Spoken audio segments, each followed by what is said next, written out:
Good morning, and welcome to Be Whole Monday Reflections. Today's reflection is coming to you from Kenya, Agape, where I'm on a mission trip spending time with our church family and community here. And being here, it has brought me back to what matters the most. It strips away performance, it quiets comparison, and it centers you in what is real. That one thing is undeniable.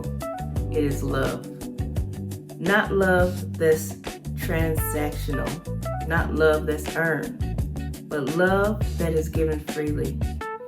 And it brings us back to a foundational truth that we often overlook.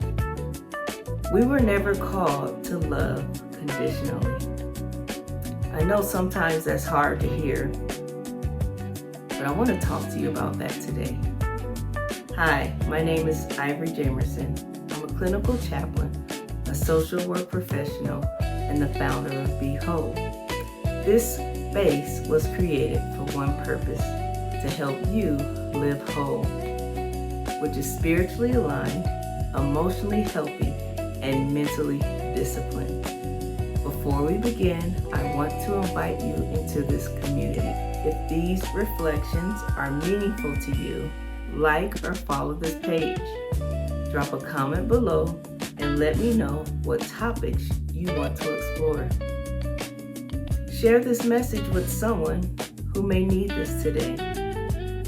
We are building a community of people who refuse to live fragmented lives. Every week, we will pause, not to escape life, but to enter it intentionally.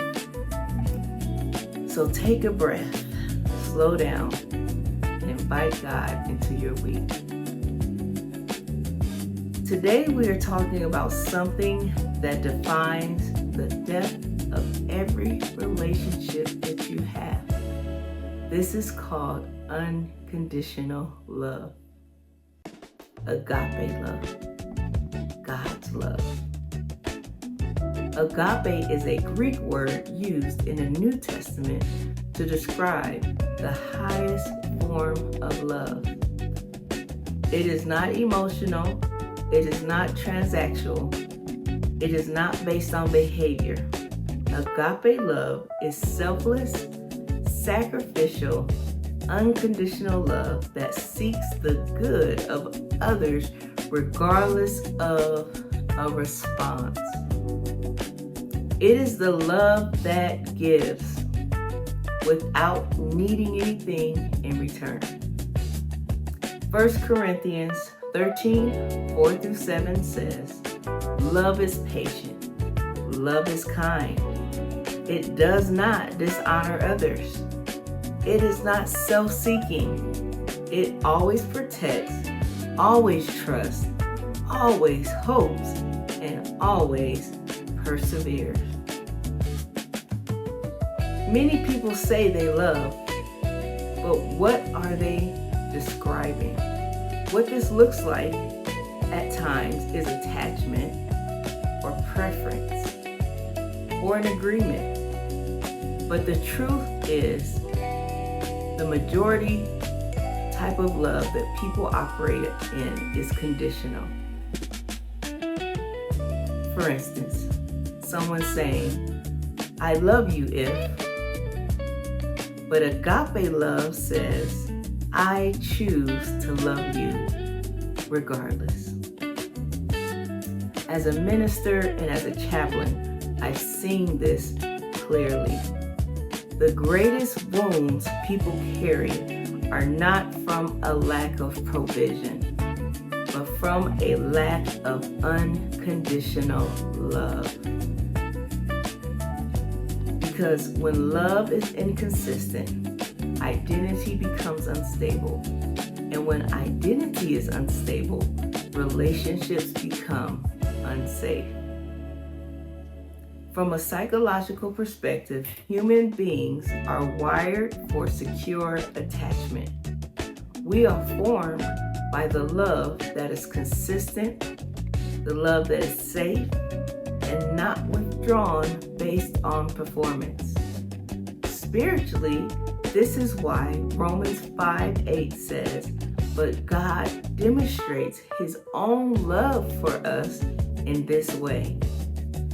While we were still sinners, Christ died for us."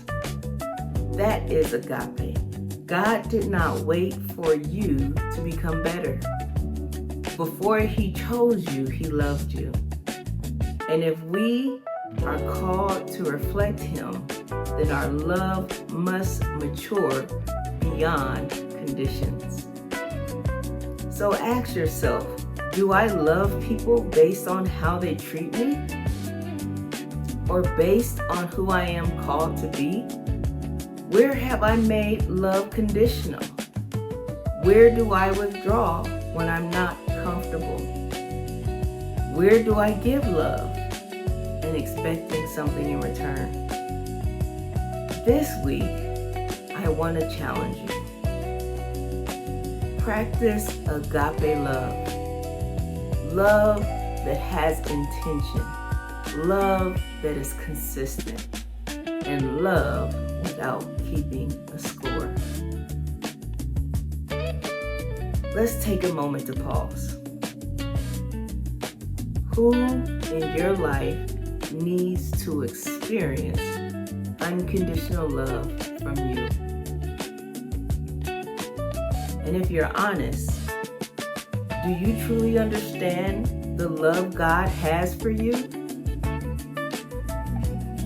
Agape love is not just a feeling you fall into. It's a decision you rise to. Unconditional love is not a weakness. It is maturity. It is discipline. It is alignment with the nature of God. And as I reflect here in Oyugas, I am reminded love is not proven in words. It is revealed in how we show up. So this week, love intentionally, love consistently, and love like Christ. Remember, you are not behind, you are not forgotten, and you are not alone. You are deeply loved by God, who is a God who never changes. The goal here is not just to succeed. The goal here is to be whole. God loves you, and so do I. See you next week for another